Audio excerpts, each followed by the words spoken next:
instructions and guidance from the police were dropped in different places in the country, and mostly in the Mount Kenya region and other regions not perceived friendly to the government. They were strategically dropped past midnight, and then roadblocks were placed by the police while others was dropped early in the morning. The militia were procured by Ruto. Governors and MPs allied to him. These regions include Nairobi, Kiambu, Kajiado, Kisii, Nyeri, Murang'a, Kiambu, Kirinyaga, Meru, Nyandarua, Kajiado, Kitengela, Ongata-Rongai, Machakos, Embu, and in Wote.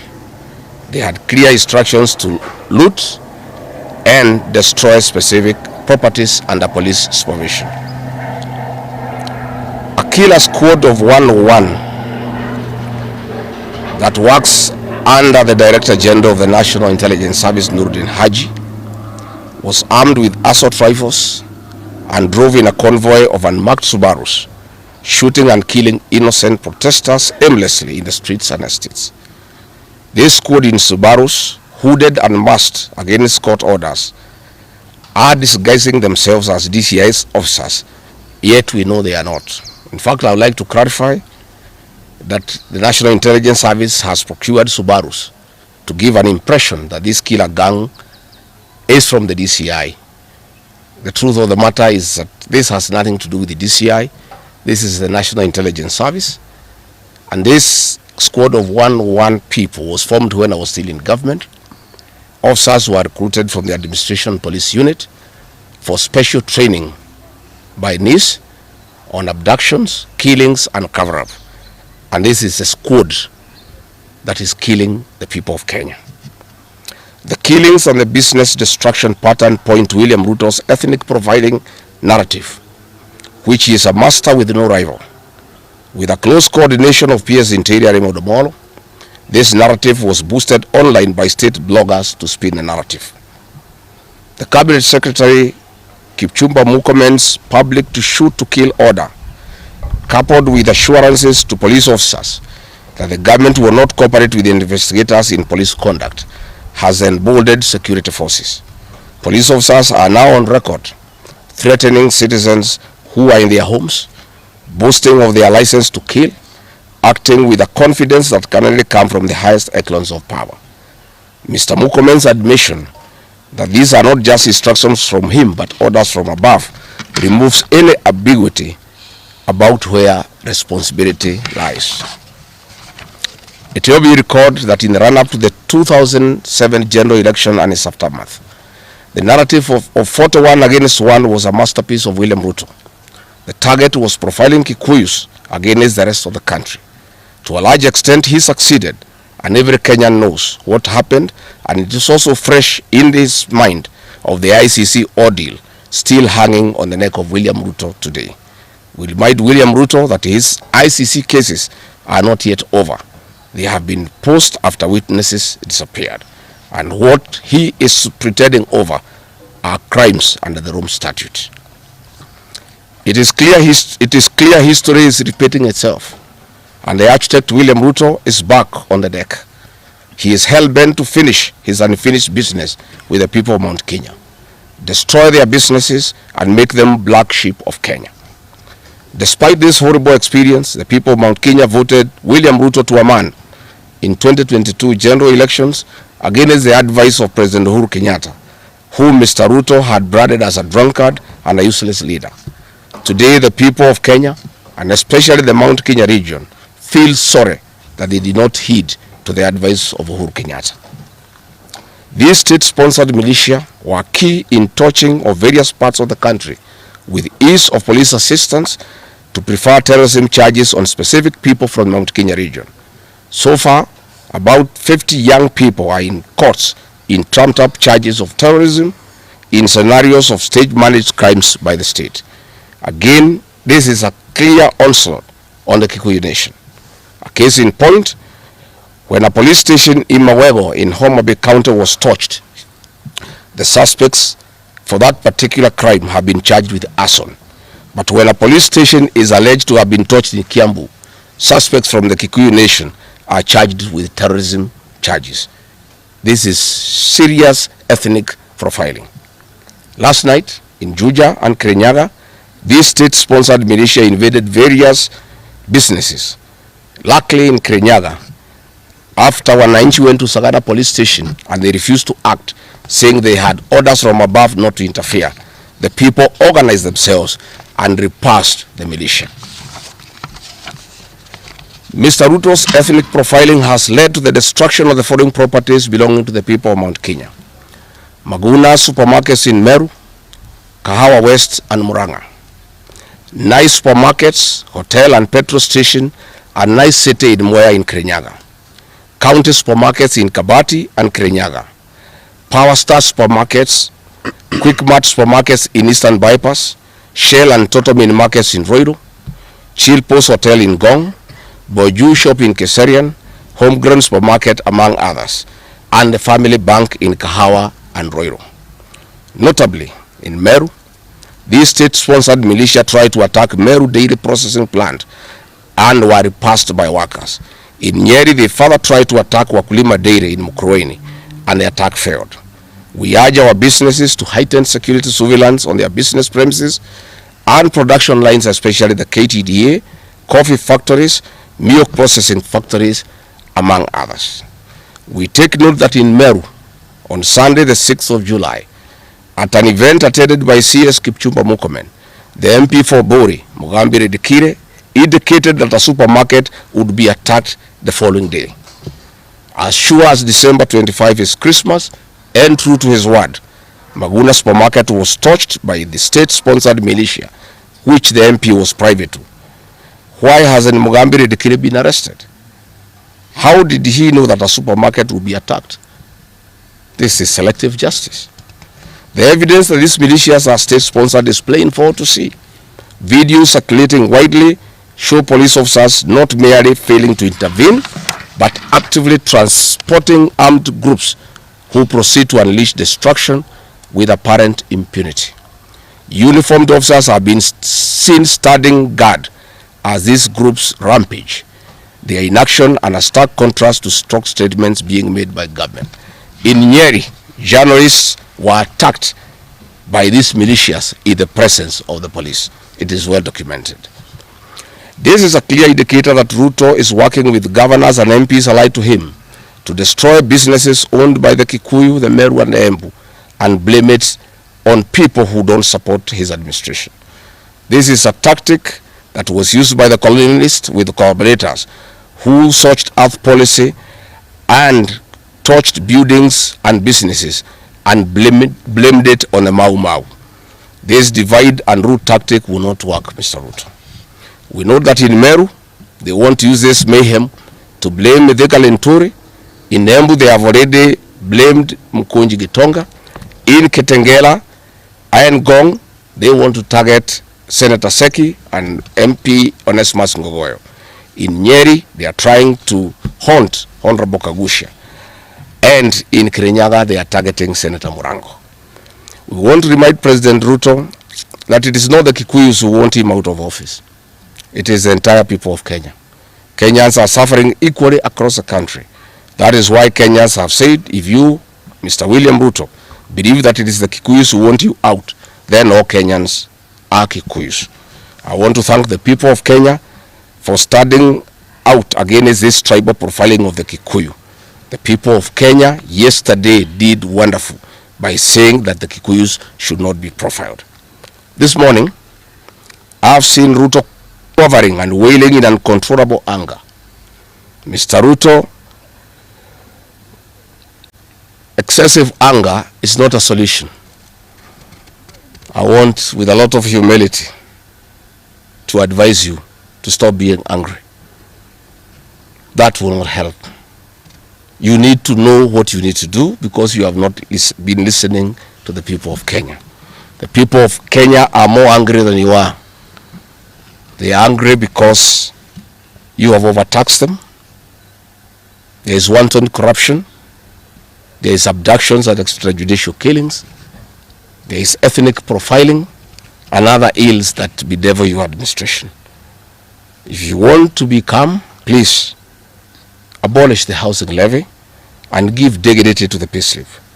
I have heard you saying that you cannot give jobs to the young people. Please restore the dignity of the payslip. Restore the capacity of the middle class. The middle class will give jobs to these young people. Stop killing and profiling the young people. Listen to them.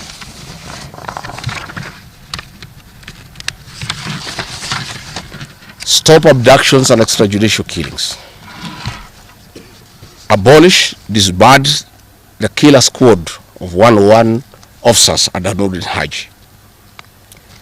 Give hustlers the jobs that you promised them. Mr. William Ruto, you are the one who promised. You cannot cry today that you have no solution, saying that other presidents have not been able to do it. You are the one who promised these young people. Stop police brutality. Stop abductions and illegal detentions. Get the hustlers from the bottom of the economic pyramid as you promised. Yes, Mr. President, we agree there were other presidents before you, as you have rightly stated, and true, they never went through what you are experiencing today. May it please you to know that the reason why Kenyans rarely had problems with them, Mwai Kibaki and Uhuru Kenyatta were guided by the Constitution and the rule of law. They did not capture our constitutional institutions to work for them, instead of working for Kenyans. They never killed children. They never attempted to build churches in State House. They never organized militias to destroy people's property and kill them. That is why you have a problem. And we also want to remind you that Mwai Kibaki had a difficult time from you, William Ruto. Videos are everywhere. You cannot say that Mwai Kibaki did not face resistance. It's on record that you gave hell to President Kenyatta for 5 years. So it is hypocritical for you to allege that Mwai Kibaki and Uhuru Kenyatta had a very easy time. Most of the problems Mwai Kibaki and Uhuru Kenyatta had came from yourself, and it's on record. We want to advise you that the one-term movement is not getting you out of power outside the Constitution. Mr. President, nobody wants to throw you. Nobody wants to overthrow your government. Nobody wants you out of power through unconstitutional means. Mr. President, I and the people we work with are on record.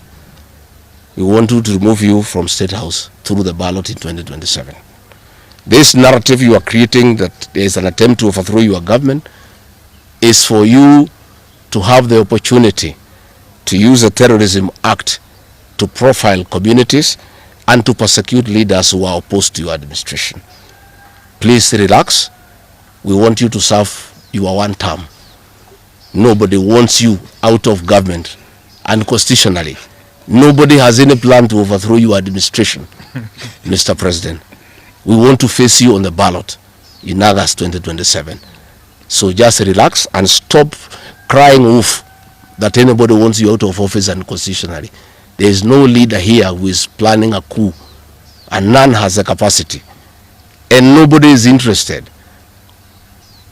The leaders in this country, and indeed 95% of the Kenyan population, want to humiliate you at the ballot.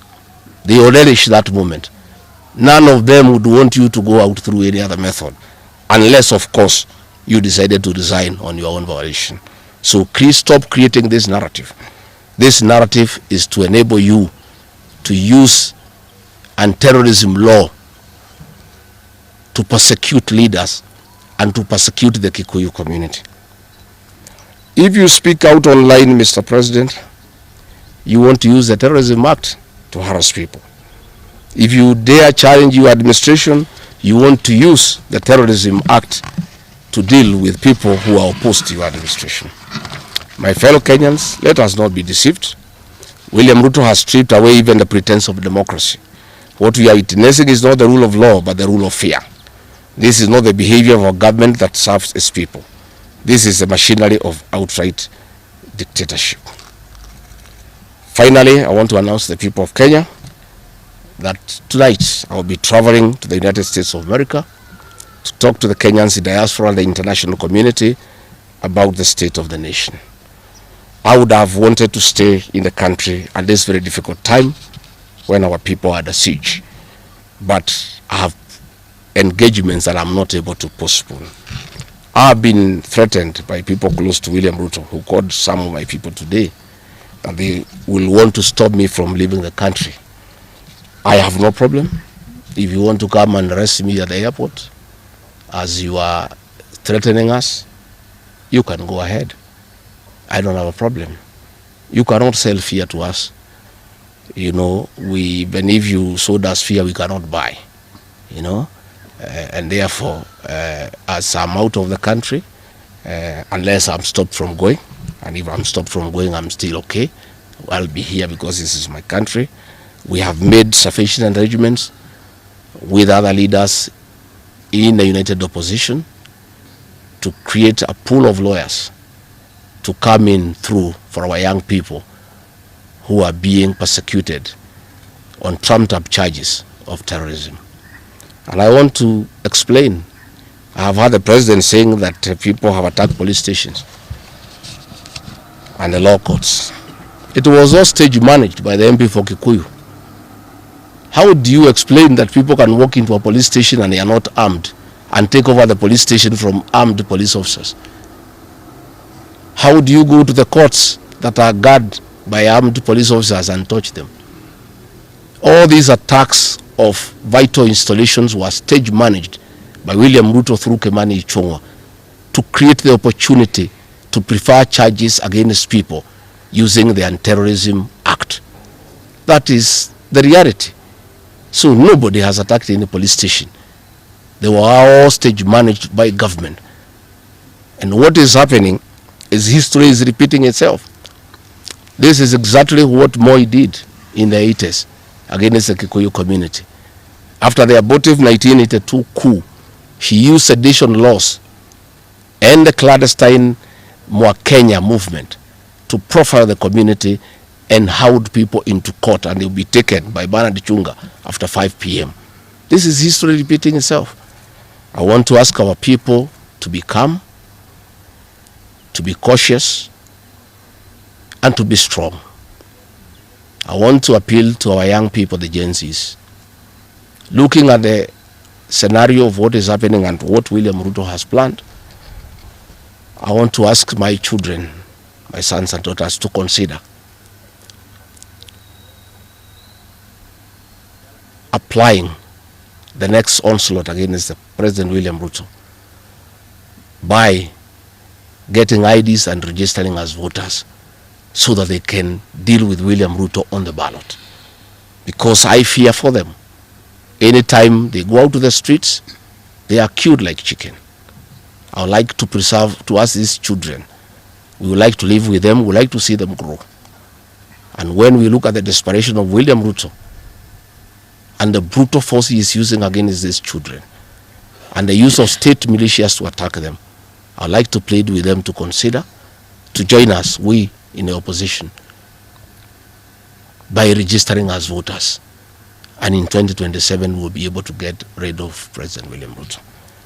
William Ruto, finally, let me ask you a question. The Kikuyu nation, the Mount Kenya people, you call tribalists every day. These people you are waging war against, their businesses, are the same people who voted for you, even after what you did to them in 2007. They forgave you and considered you as a person they can elect as president. You have turned against the community. You are trying to mobilize other Kenyans to profile them and to fight them, but they have refused. These same people from Mount Kenya have the capacity to support somebody else. It must not be you. And they proved that they are not tribal by voting for you when you are Kalenjin. They can vote for a Kamba. They can vote for a Kisi. They can vote for a Luya. They can vote for a Maasai. That sense of entitlement that you are having to the Mount Kenya vote is misplaced. They voted for you, yes. You betrayed them. You turned against them. They don't have to vote for you again. Please stop persecuting them into submission. They will not submit to your brutality, to your vicious attack against them and their leaders.